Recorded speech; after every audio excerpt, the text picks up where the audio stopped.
Walkers! Bem-vindos a mais um vídeo aqui do seu canal, exclusivo de The Walking Dead. E dessa vez vamos falar de episódio 10 da nona temporada de Walking Dead, que já está entre nós, já tá aí solto no mundo e nós já assistimos, né? E com certeza você aí de casa já assistiu a esse episódio pra gente comentar aqui. Se você não assistiu esse episódio e está aqui nesse vídeo, vai picando a mula e vai assistir o episódio antes, porque aqui tem spoiler, cara. Aqui tem muito spoiler do episódio, porque nós vamos comentar todos os aspectos abordados neste lindo episódio chamado Ômega. Roda a vinheta e vamos lá. É o macaco! Macaco! Olha o macaco! Olha o macaco! É o macaco! Macaco! Olha o macaco!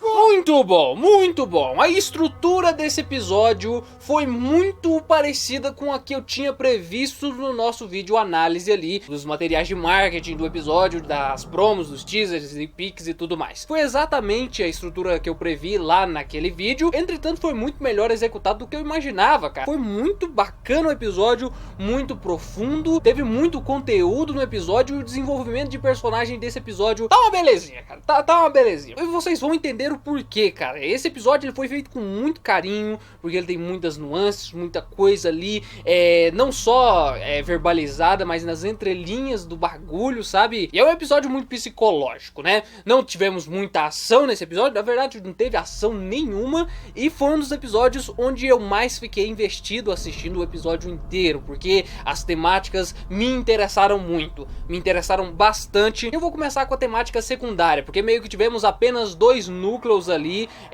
no episódio, sendo os dois núcleos estando na mesma região, né? Então foi só focado ali na região de Hilltop, né? O episódio inteiro se passando ali na região de Hilltop apenas, onde a gente teve dois núcleos, o núcleo do grupo da Magna e o núcleo do Daryl e companhia. E o grupo da Magna teve aquele rolê de eles estarem preocupados com o Luke, né? E a gente teve muito dessa vibe de desenvolver o quanto essa galera se preocupa com seus parceiros, né? Esse grupo da Magna e tudo mais, eles são muito unidos. Eu já tinha visto isso, obviamente, nos últimos episódios, mas aqui fica muito evidente e é muito bonito o jeito que eles tratam ali um ao outro ali dentro daquele grupo, o quão eles são unidos, o quão eles são companheiros. E lembra muito o Rick na quinta temporada de The Walking Dead, né? O Rick e companhia, né? Aquele grande grupo que não tinha abrigo, que não tinha pra onde ir, e depois que eles saíram do Terminus lá, e eles se uniram muito, eles se tornaram a grande família e tudo mais. E diversas vezes no episódio eles citam a palavra família pra se dirigir a eles, exatamente como o Rick Grimes fazia. Eu senti muito isso, sabe? Senti muito isso, mas talvez aqui tenha sido ainda mais aprofundado, cara. Porque ficou muito intenso esse sentido de comunidade que eles têm entre si, esse conceito de família que eles têm entre si. Ficou muito intenso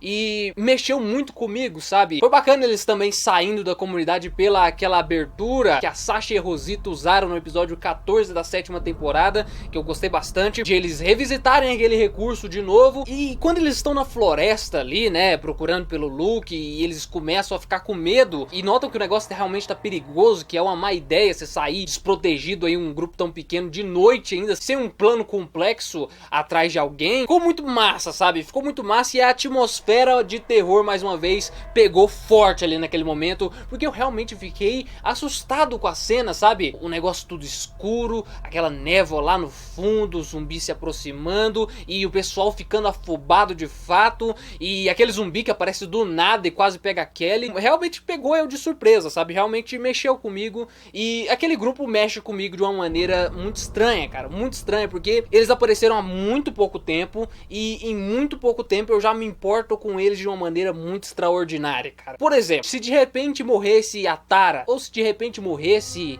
a Rosita, ou se de repente morresse o Siddiq, ou se de repente morresse a Enid, ou até mesmo o Aaron, que é um personagem que eu gosto bastante, se morresse essa galera toda, eu não ia me importar tanto quanto se morresse algum dos membros desse grupo da Magna, sabe? Porque eu não sei o que aconteceu aqui, mas eu me apeguei demais a esses personagens, sabe? Esse grupo aí. Eu tô falando de todos os 5, sabe? Não tem ninguém ali no meio daqueles 5 que eu me importe menos, sabe? Eu gosto de todos eles, e se qualquer um desses aí morresse, eu ia sentir muito mais do que se a Rosita ou a Tara morresse, entendeu? E esses personagens estão aí desde a 4ª temporada. Você vê que conceito é muito importante no personagem para que a gente se importe com eles. E eu amo esse grupo, o conceito de cada um, o conceito individual de cada um deles e o conceito deles enquanto grupo, né? Eles juntos ali, trabalhando juntos, e o sentimento deles de união mexe muito comigo. E aquele momento onde a Kelly começa a se emocionar, falando que o Luke não desistiria deles e não pararia de procurar por eles e tudo mais, relembrando o que o Luke já fez e ela se emocionando ali,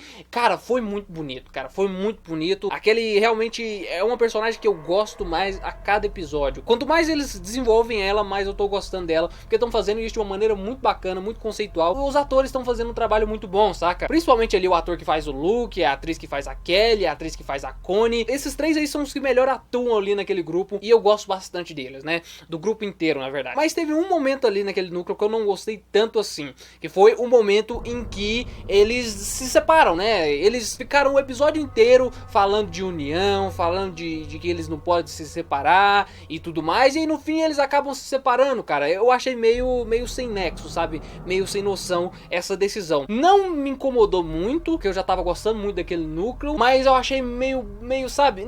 Meio coisado ali aquela decisão de eles se separarem no final e tudo mais. Não consegui entender muito bem qual era o motivo pra fazer isso, entendeu? É mais ou menos isso. Mas agora vamos falar um pouco sobre o rolê principal do episódio, né? O núcleo realmente principal ali do episódio que mais tomou tempo de tela, o mais relevante pra história principal, o de maior qualidade e também o mais importante pra espinha dorsal da história, né? Vamos falar sobre o núcleo do Daryl, da Lydia e do Henry, e que realmente só contou com a presença desses três personagens. Achei bacana porque a química desses três personagens aí tá muito bacana durante o episódio, a interação deles tá muito bacana, os diálogos que rolam ali durante esse episódio inteiro estão muito bons, e eu queria mais e mais e mais desses três, sabe? Dessa interação desses três ao longo do episódio, de modo que o episódio foi chegando no fim ali e eu não queria que ele acabasse, sabe? Eu não queria que o episódio acabasse justamente por causa desse núcleo aí, de como ele tava sendo desenvolvido, sabe? Uma das coisas muito importantes aí pro The Walking Dead é desenvolver realmente esse núcleo da Lydia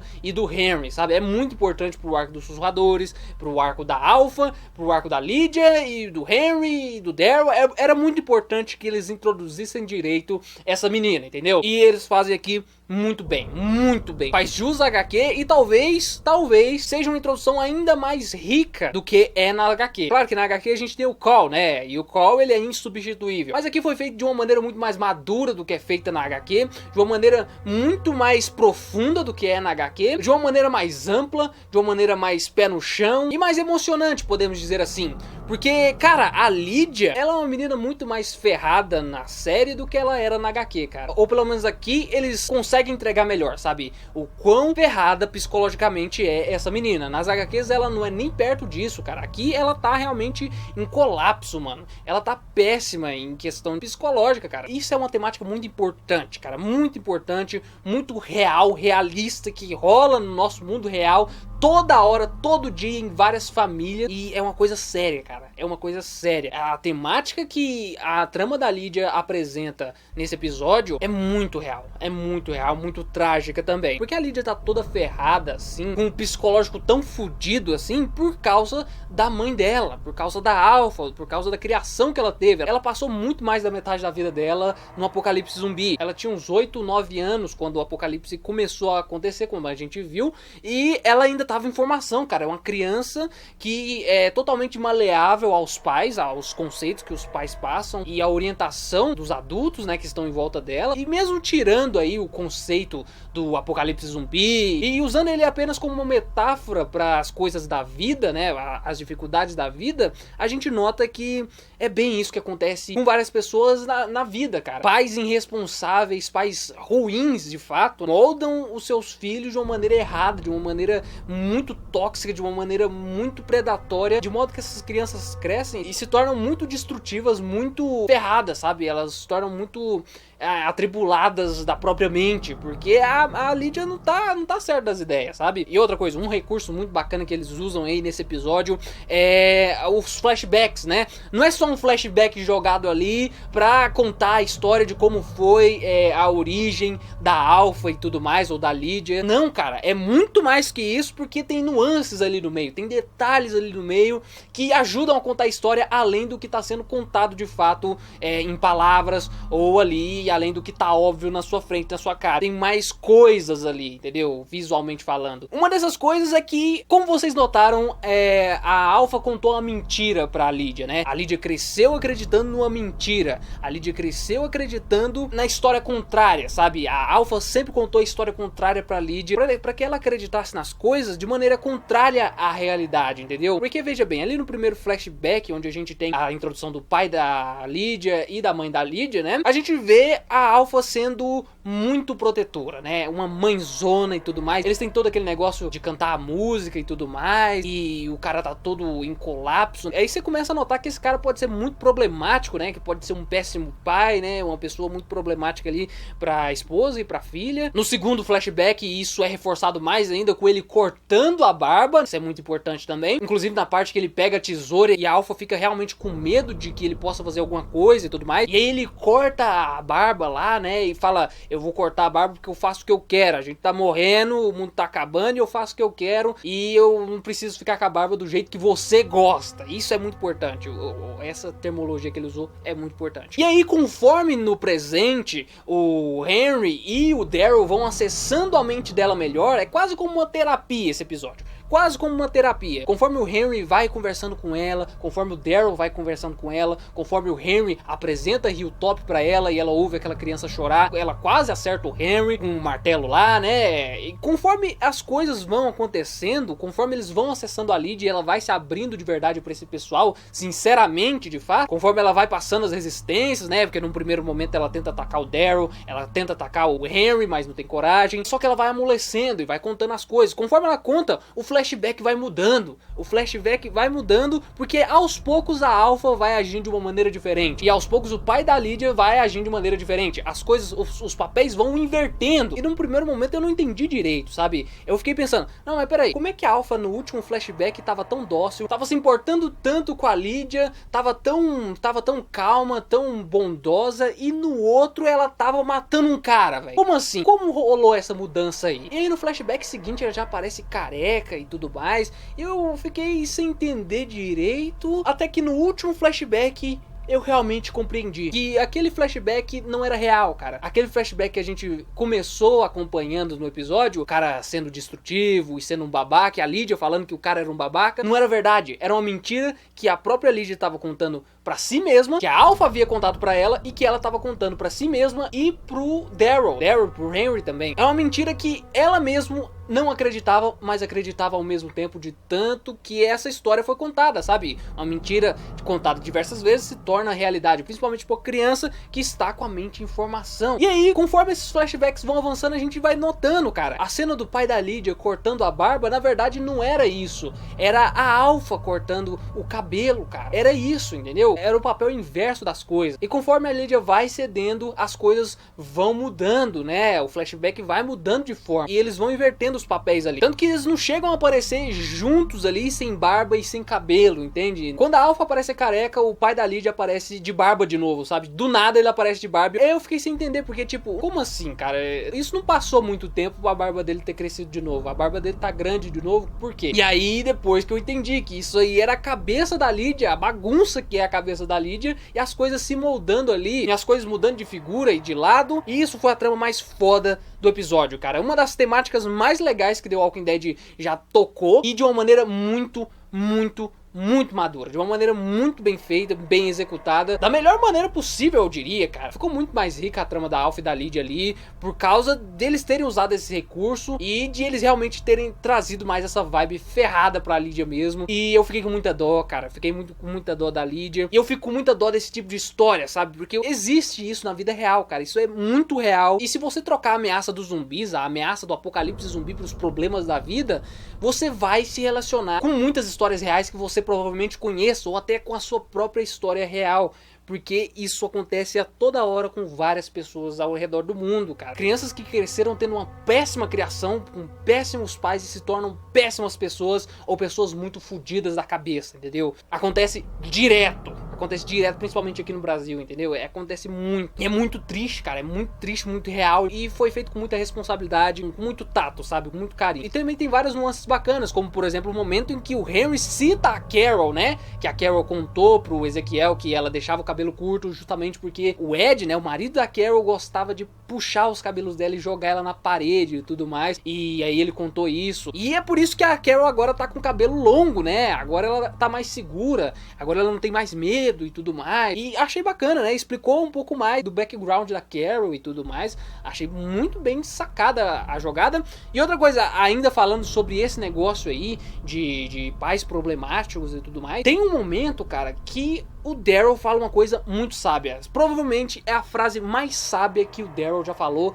em toda a série. A frase mais sábia que o Daryl já falou em todo The Walking Dead foi quando ele virou pro Henry e falou bem assim: algumas pessoas não deviam ter filhos. E isso é muito real, cara. Isso é muito real. É uma frase simples, mas tem muito significado, cara. Muito significado. A atuação que o Norman Reedus deu pro Daryl foi muito boa e passou toda a carga possível. E pra mim essa é a frase mais foda que o Daryl já falou, a frase mais sábia e profunda que o Daryl já disse, cara. E o Daryl nesse episódio ele tá muito complexo. Ele deixou de ser total aquele personagem bidimensional, agora que ele tem espaço pra se desenvolver, e agora a gente tá vendo o Daryl no seu auge, cara. Esse é o auge do Daryl Dixon, e é isso que a gente vai ter daqui pra frente, cara. Um Daryl muito mais maduro, muito mais ponderado de suas ações, e eu tô gostando, cara. Eu tô gostando muito, muito apegado no Henry, muito apegado na Lydia, muito apegado no Daryl e no grupo da Magna, e na Judith e no Negan. Muito personagem bacana aqui, cara. Muito personagem bacana. Como é que vocês falam que The Walking Dead